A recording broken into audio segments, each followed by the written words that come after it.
Greetings, Earthlings, wisdom keepers, wisdom seekers. Welcome back to Wisdom Drops, your source for daily drops of wisdom. It's Savvy Cat Astrology. My name is Tanya, and today we are discussing the Capricorn new moon in the fourth video of a six-part series where we specifically look at the ongoing and finally finished, by perfected degree, Uranus-Saturn square. So this Uranus-Saturn square, Saturn-Uranus square, however you throw that off your tongue, is going to be, still felt is the whole point, even though it already went through its third and final time that it was, in fact, happening by degree based since Saturn finished his retrograde finally. Okay, this last conjunction happened on the 24th, by the way, of December, the day before Christmas. If anybody was feeling it, you probably were. And, Venus and Pluto perfected right on the 25th. So there was a lot of intense energy between that Uranus-Saturn square ongoing, finally completing its third and final time, and that Venus-Pluto was a lot to deal with. However, we're still feeling it, and we're feeling it for the next month because this is a new moon in Capricorn, right? And it takes a month for the moon to ripen to a next moon, to the next new moon, right? 2 weeks to ripen to a full moon, 4 weeks to ripen to a total new beginning. And so anyway, the significance of that with this Saturn-Uranus square is there. It is significant. And the reason that we want to pay attention to it is because Saturn is the ruler of Capricorn. So everything that Saturn does, Capricorn does as well. And you know what? Before I jump on into this, if you haven't already, like this video. It really helps the channel grow. Thank you so much to those of you who do. And I want to make sure you're aware that I'm actually offering my readings for half off of what my new rate will be as of the start of February. So currently you can book a 1-hour session with me for $150. This is a special going on throughout all of January. It's a Happy New Year, huzzah!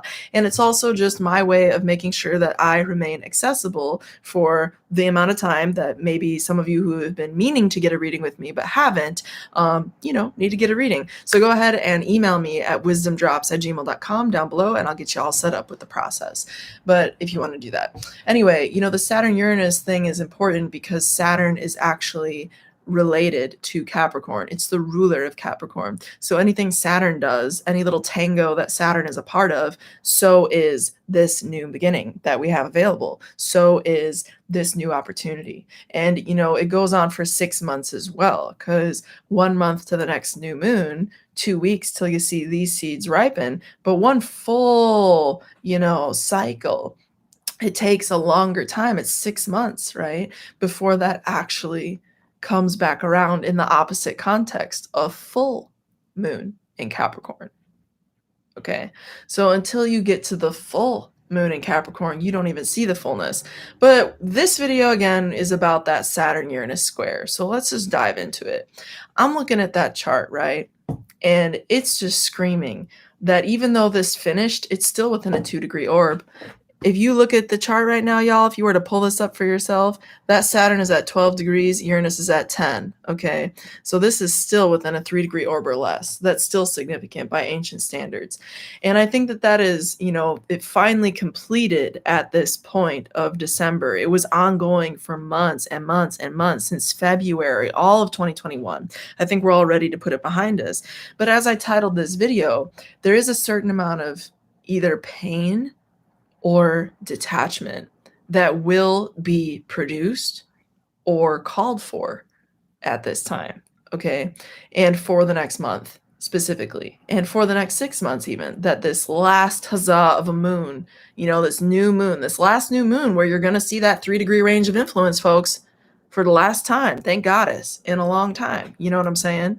We're finally done with this square. We're finally done with that Uranus, Saturn square after the influence of this new moon in Capricorn, which is again going to be ongoing for not only the next month, but for the next 6 months until you see that full moon in Capricorn. But this is the last moment. So this is very much so a signature in time. This is the last lunation that is a new moon where you will see this, okay, in that tight degree range of influence, and where it's the dispositor engaging Saturn, the dispositor, the ruler of Capricorn, okay? So really juicy, Really interesting. And the fact that you have that, call for liberation, ripening a third time, calling for a third time, dinging on the bell of the door for the third time, okay, the third and final time at this time of this lunation, okay, is really significant. And it shows you that this is not only like you should have gotten the cosmic like banner on the wall by now, right? Not only that, but you should have also been like in the process of an awareness, a psychological awareness, okay, of where it is that you have been enslaved and where it is that you can motivate and act and strategize to liberate accordingly. And this is because these two planets are this dichotomy of enslavement and liberation. In two planets, those concepts exist. Saturn, enslavement, Uranus, liberation. Okay. They're squaring for a third and final time, 90-degree aspect. I talk all about this in astrology school, which is also enrolling for those of you who are looking to get deeper into your astrological studies and really hone yourself and refine it. I offer a live container that's enrolling. You can find details to the application down below, and you can also find more details about the course and the program down below. There's also a pre-recorded version that I'm in the process of working on for y'all, and it's going to be very, juicy, full of information, not the same as the live coaching experience you get, a lot more accessible for those of you who need it and are really thirsty to learn, okay, and like my style. Anyway, this is going to have this influence of liberation in ourselves and also our societal roles, because Saturn is a collectively oriented planet. And for that matter, as is Uranus, because these are the two rulers of Aquarius, right? Aquarius's ruler is Saturn, but Aquarius's ruler is also, okay, Uranus in modern astrology. Again, we go over this stuff in astrology school in incredible depth, okay? But the reason that your liberation is calling you in the forefront right now at this personal collective level is because it's been just that. Y'all know that. Y'all haven't been living under a rock the last 2 years. You know what we've been living through out here. And that is that Saturn-Uranus square that we've been feeling. You understand? It is this inner call to rebel and like freak out and shake some stuff up. You know what I'm saying? As it is the need to establish new roots, new heritages, new lineages, new establishments, structures, systems, new being Uranus, systems, structures, habits, hobbies, things that are actually tangible. Hobbies not like fun arts and crafts, but hobbies like hobbies that build up to an accumulation of something. You could have a hobby of eating a bunch of nerds or sugar sticks and end up like on Ritalin basically because you don't have no like nervous system left in you to function after all that sugar, you know what I mean, in your in your system. That's one way of operating. That's a habit that adds up to a result. And Saturn is the result one way or another. It's either you got the hopped up soda pop and Ritalin, shout out to the Green Day fans who understood that lyric, or you get the really high vibe, like, hard work that you earned that result for. And the square energy is provoking a harder work. It is provoking an awareness, a liberation, right? Because square energy brings it out of us. It brings out a manifestation opportunity, okay? So anyway, the third and final time, this is flavoring and gelling into this experience over the next month, y'all, of this Uranus-Saturn square. The signs to ground at Uranus and Taurus, the Earth is awakening. I've done previous content on this. Y'all can check it out, okay? But the Earth is awakening, okay? Uranus and Taurus. And Saturn in Aquarius, okay? It is a time where the technocrats are trying to take over. And yeah, I'm recording this on YouTube. Yeah, I love the internet, literally. Yes, I love connecting with all of you, literally. Yes, I do love using technology for the good. And I don't mean to be sitting here like an absolute two-sided Gemini on you. You know what I mean? I'm not even a Gemini like that, though my moon is in the third house, but that's by tropical system. Digression aside. Digression aside, though, for real, you got to look at it at how these systems are being used, because there's no two-sidedness to it, in that there's a technological gift, Uranus, okay? There's a technology, okay? It's technology for a reason, okay? And at the same time that power comes in with that technology, okay, you have a danger. And, you have the ability to turn that into a system of oppression, in other words, from a position of having that technology, that thing that is skillful, that is useful, that is resourceful, that can also spy on you and develop alternate, realities and identities and whatever. Who knows the full span of that, right? Point being, there's an ability to manipulate from that position of power. So we have to understand, as the common people, as Uranus, as Aquarius, okay, we have to understand, as the collective, the ho-hum day-to-day people, that we actually contain and hold the power, okay? That's the point of a Uranus-Saturn square. Saturn is the systems that reign, okay? It is the king's authority or the queen's authority. It's the partner to the sun. If you look at it from a place of what signs are ruled by what planet, Leo's 7th house is ruled by Saturn. I've done content that people seem to really enjoy discussing the oxymoron of God and Lucifer based on the sun and Saturn and how that's diametrically opposed, as well as the moon and Saturn in the wheel. But there's an astrology school goes into an incredible amount of depth on the wisdom of the wheel, because there's so much there in the wheel alone.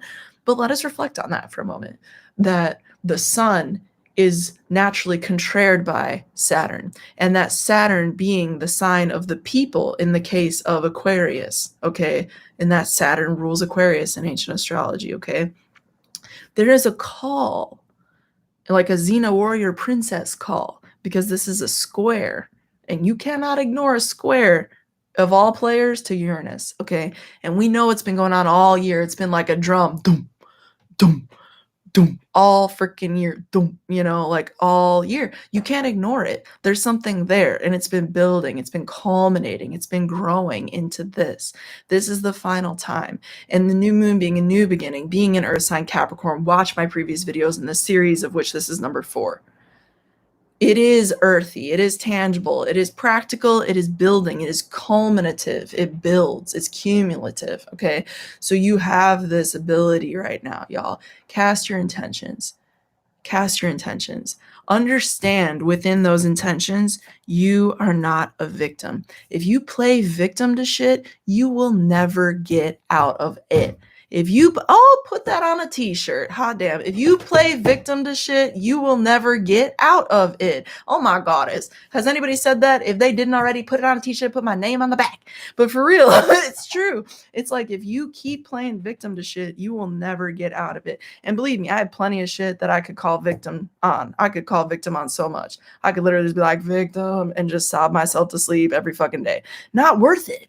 Saturn square Uranus, not worth it.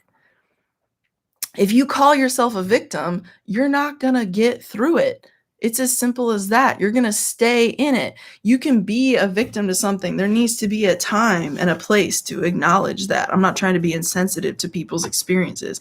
I'm not saying that it's not right to play that or feel that. But and there are times in life, unfortunately, where shit will literally victimize you. That's the fucked up reality of it. You know what I mean? That's the messed up reality of it.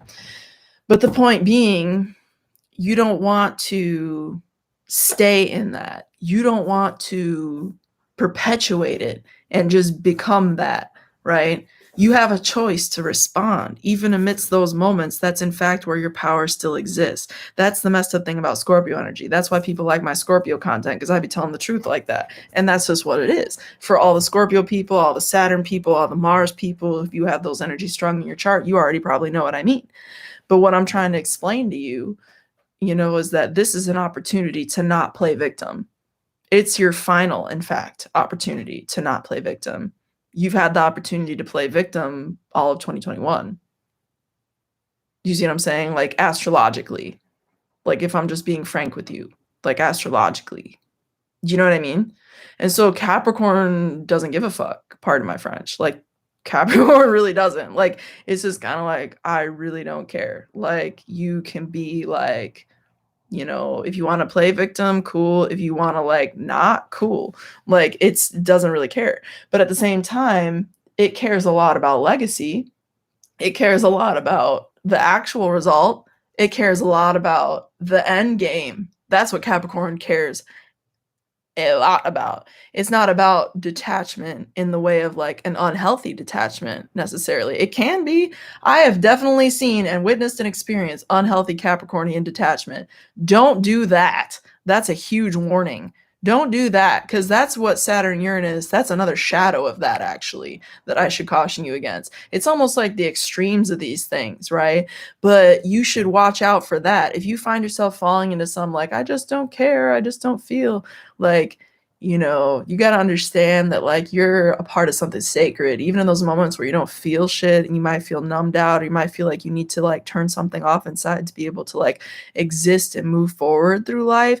You got to understand that like you're still a part of something sacred. You're still a part of something that's going to like change the future of, you know, this moment. And that's just it. You can participate in something in this moment that will change the future of the next moment. So it's like you create that agency. You have that agency within, and your choice is whether or not you choose to engage with it. And the Uranus Saturn square is asking you, it's in fact demanding you to engage. It's going to be forcefully reminding you. If you don't, you know, tango with it, it will remind you in a way where it takes it or it gives it, and you got to deal with it all of a sudden. You know what I mean? It's like that. So if you think about it from that way, it's like, well, this Uranus Saturn square into this new beginning of Capricorn, I have an opportunity. You know, I have an opportunity to really put some stuff into applied, even if it's just a psychological application right now. Because as I was reading with my students earlier, the chart, Mars is the willpower of anything at any moment, right? And Mars is in the 12th house from the position of Capricorn. So I wouldn't be like saying this is the new moon to necessarily put like everything that you expect a rapid outcome on in action per se. Granted, you could get some spiritual quick downloads and action and rapidity, kind of like by magic, if it's been something that's been in process for much longer, because Capricorn is time. It's the time-based sign. So when you have like a heritage or a legacy or an end game of something, it's associated with Capricorn. So if it's been in works, in other words, Capricorn is there at the party. So this could be a time where you see like Mars disposited in Sagittarius, the 12th house from the Capricorn perspective, right? If that's the first, you could see some spiritualization with Jupiter, the dispositor, that Mars just freshly moving into Pisces, which is like angels on angel sauce with a cherry on top. Okay. You could see some magic working out in terms of that for like rapid kind of like growth and success. But because Mars is the engine of the zodiac and is in that 12th house right now, he is not necessarily going to give you the quickest overnight in your face results. So I encourage you, at the same time you feel this need to like break the hell out, get out of your cookie jar, you know what I mean? Break out of your cosmic box or whatever, like explode and go ape bonanza, you know? As much as you might have that instinct right now, I just want to encourage y'all, know that even if you're putting it into action at a small level, you are honoring yourself by honoring those stars. You are honoring the process of what Saturn square is telling you to do right now and wanting you to do right now. Okay. And if you see that it's activating a lot quicker and that things are making a lot more rapid progress, congratulations. You know what? Maybe that Mars is pulling a little extra celestial magic out for you. Also realize Venus is retrograde under this new moon. Okay. So we'll talk more about some of these signatures in the next 2 videos of the series. We'll talk about the Venus Pluto conjunction. Make sure you stay tuned for that and like the video if you haven't already. But, you know, we're going to talk about that signature. We're also going to talk about the Jupiter and the Mercury being in the 0 degree right now under this lunation in the next 2 videos. Very interesting. I'm super excited for that. So really looking forward to that. Final announcements here would be keep yourselves, I would say, committed to grounded freedom. And, you know, with Jupiter being in that 0 degree position, there's every reason to believe in yourself right now. There's every reason to believe in yourself right now. So please make sure you believe in yourself. You know what I mean? Of all things that you could be doing, make sure, hey, Lissy, happy new moon, that you believe in yourself. Okay. And the other thing is, I want to speak to you right now. Just know that you have an inner GPS and an inner awareness in your heart of where you need to leave your personal mark. And this is the time to get spiritually tuned in to that. Somebody out there needed to hear that. You know what I'm saying? So I hope that that resonated. Okay. And, like I say, y'all, I am offering readings for 150 through the rest of January as my Happy New Year gift. Get them now before the price goes up. I don't want to outprice you, but girl got to own up to her skills. I've been in this game, I think 11 years now. I think it's 11. So it's been a minute, and I really love bringing clients value, like love bringing you value. So get your New Year reading if you're needing to. You can reach out to me in the description box. I have my email address there. My new website's being built. Wisdom Dropz Astrology School, the live version is enrolling. You can read more about it down below. And I'm doing a pre-recorded version right now that I really do feel good about it. It's going to be really accessible for those of you who need it like that. You could save a little and just inject accordingly, into that for yourselves, or you could, just, you can get a lot out of that, I think, rather than investing in the year-long program, depending on where you're at with your financial flow. And so anyway, really excited to be here with y'all. Happy New Year, and really, really good to see you. Just Happy New Year. Really good to be on YouTube. Thanks for being, with the community here. Thanks for helping us grow. You can subscribe as well if you like this content. And with that said, peace out, y'all. May the stars forever be with you. Happy new moon in Capricorn. We'll be back with the rest of the series soon.